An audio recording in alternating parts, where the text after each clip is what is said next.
ሳይሆን እንደነገርኳችሁ ያው ለዚህ ሰሞን ሰርፕራይዝ አድርገናታል። እንደዚህ ቤትም እነ ሲስተር ሰርፕራይዝ እንዲያረጓት ብዙ ነገር አድርጌ ነበርና ያንን ነገር ስታይ ትንሽ ልቧ ምናልባት ሊመለስ ይችላል፣ ግን ሌላ አርማላ ይችላል ብዬ አስቤ ነው ዝም ያልኳት የነበረውና እኔ ከና ውድ ቤተሰቦች እንግዲህ መግቢያ ላይ ከተመለከታችሁት ያመጣሁት ለሁለት ነገር ነው ያመጣሁት ማለት ነው። አንደኛው ነገር አብዛኞቻችሁ ትላንትና አብርሽ ምንም ቦታ አልሰጣትም ለሩታ እና ያዘጋጁላት ሁሉ ነገር ያረጉላት ፈቶን ሁሉ እንደዛ ያረጉ ቤቱ ያሳመሩ ጽጌ ናት ወይም ደግሞ ሄርሜላት ስትሉ ነበረ ማለት ነው። ይሄው አብርሽ በራሱ አፍ ዛሬ እኔ ብዙ ነገር አድርጌያለሁ ሩታ ደስተኛ እንድትሆንና ሀሳቧ እንድትቀይር ብለዋል ማለት ነው። በዚሁ አጋጣሚ ማለት ነው እናንተ ልጆች ማለት ነው መቼ ነው ግን የሚበቃችሁ? መቼ ነው ወደ ራሳችሁ የምትመለሱት ማለት ነው?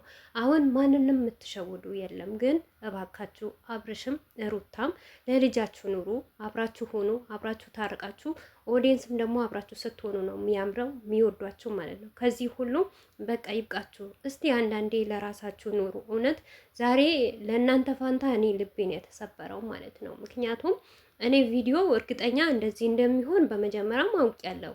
ያወኩበት ነገር ቢኖር ውድ ቤተሰቦች ይህንን ነገር እንዳለችው ሩታ ተመካክረው ነው።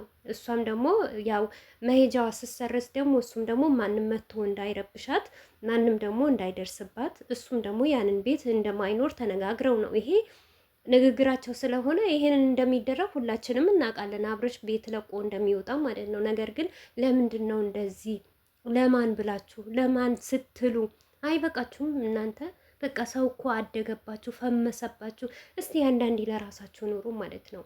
ዛሬ ደግሞ የተናደድኩበት ነገር ቢኖር ማለት ነው ይሄ እባብ ማለት ነው በመሀላቸው ጥልቅ እያልክ አትግባ ማለት ነው። አቤላም ተብዬው ማለት ነው አንተ ብለሃት አይደለም አብርሽን ሀሳቧን ቀይራ ቤት የምታስቀምጠው ማለት ነው። አንተ ስላልካት አይደለም አብርሽን ከቤት ለቀፉት የምትለው ማለት ነው። ስለዚህ በማያገባህ ነገር ጥልቅ አትበል። ዝም ብለህ ስራህን ስራ ማለት ነው። እኔ አብዛኛውን ጊዜ አቤላ እኮ የአብርሽ ሰራተኛ ነው ስል አታምኑኝም ነበር። አያችሁ አብርሽ አልጋ ላይ ቁጭ ብሎ ማለት እሱ እንደ ሰራተኛ አብርሽ ማለት መንግስት ነው፣ አቤላ ማለት ሰራተኛው ነው። ልብሱ እያጣጠፈለት እየከተተለት ነበር። ምክንያቱም ሁሉ ነገሩ የሚችለው አብርሽ ነው። የሚያበላው፣ የሚያጠጣው፣ የሚያለብሰው እና አብርሽ ቀላል ሰው እንዳይመስላችሁ ማለት ነው። ብዙ ሰው እባብ ሰው ተሸክመዋል ማለት ነው። ስለዚህ እኔ ያናደደኝ ነገር ቢኖር ይሄ ልጅ ነው ማለት ነው። ከዚህ ሁሉም አብርሽ እኔ ምለው እኔ እንጃ አላቅም። እንደኔ ሀሳብ ሁሉም ነገር እርግፍ አርጋህ ለምን ለሩታ የምታስብ ከሆነ ለልጅህ የምትጨነቅ ከሆነ አብረሃት እንድትኖር የምትፈልግ ከሆነ ህይወትህ ያማረ ነገር ከሆነ አብርሽ ለምንድን ነው ያለ ነገር እርግፍ አድርገህ ማትተወው ማለት ነው? ቆይ እሺ እንዴት አድርጋ ነው ትላንትና ከውሽሚት ጋር እንደዛ እየሆንክ የነበረ ቪዲዮ እየለቀቅ እንደዛ እያላሰችህ አንተ ባሌ ነህ ማንም መደወል አይችልም ያለኔ የፈለገም ነገር ቢሆን የፈለገም የትርክም ነገር ቢሆን ምንም ቢሆን እናንተ በሰራችሁ ነው ሰው የሚያየው አይደል? ማንኛውም ነገር የአንድ ሰው ሀሳብ ሲሰጥበት ነው አይደል? እንደዛ አድርጋችሁ ቲክቶክ ላይ ቪዲዮ ስትለቅ አብርሽ እንዴት ብላ ልትቀበልህ ትቻለ? ሩታ እንዴትስ ብላ አምና ትቀበልህ አንተ ማለት ነው? ይሄንን ነገር ደግሞ ማድረግ ያለብህ አብርሽ አንተ ነህ። ሩታም ደግሞ መተው አለባት፣ ሁሉም ነገር መርሳት አለባት ስንል አንተ ደግሞ የሚገባህን ነገር ማድረግ አለብህ አብርሽ። እውነት ልጅህን የምትወደው ከሆነ ሩታን የምትፈልጋት ከሆነ ከዚች ልጅ ራቅ። ከጎን ያሉ ሰዎች ደግሞ ለአንተ ምንም አይነት የሚጠቅሙህ ነገር ሰዎች የሉም። ቢጎዳህም ቢጠቅምህም ብታለቅስም ባታለቅስም ሩታዬ ነው የምትሻለህ፣ ልጅህ ነው የሚሻለህ ማለት ነው። ምክንያቱም ሚስትህ ሲርባት አንተም ትራባለህ፣ ስትበላ ደግሞ አብራችሁ ትበላላችሁ። ከዚህ ሁሉ ለህዝብ መነገጃ አትሁኑ። በቃ የእናንተ ነገር ህዝቡ በአጠቃላይ ያውቆታል። ምንም ነገር ይፈጠር ምንም ይወረድ፣ አሁን አብርሽና ሩታ ታጣሉ የሚል ሰው እኔ እንጃ በስንት አንድ ሰው አይምሮ የማይሰራ ሰው ነው እንጂ አብርሽና ሩታ ተጣልተዋል ብሎ የማይምን ሰው የለም። አይቀበልም፣ ማንም አይቀበላችሁ። ምክንያቱም ካላችሁ ፍቅር ሩታ ራሱ ከቤት ስትወጣ አዝናለች፣ ደብሯታል። ምክንያቱም ለምን ትፈልግሃለች፣ ታስፈልጋታለህ።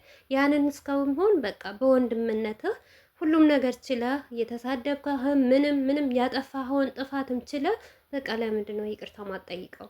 ከቻልክ በቃ ብዙ መንገድ ሂድ። አሁን እንዴት ነው እሷን ለማስቀረት እሷ ሌላ ሀገር እንዳትሄድ እንደ ጣርክም ይቅርታ ለማለት ለምን ለምን አቃተህ አብርሽ ማለት ነው። በቃ በእግሯን ስርም ወጥቀህ።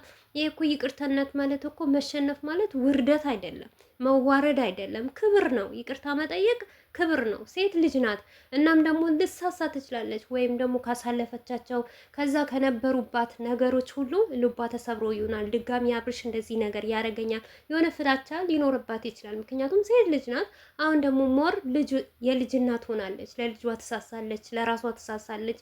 ያንን እያለ እባክህ አብርሽ እስቲ አንዳንዴ ለራስህም ኑር፣ ለቤተሰቦችህ ኑር። በሰላም መኖር አትፈልግም? ለልጅህ በሰላም መኖር አትፈልግለትም? እና አባት ያስፈልገዋል እኮ ልጅህ ማለት ነው።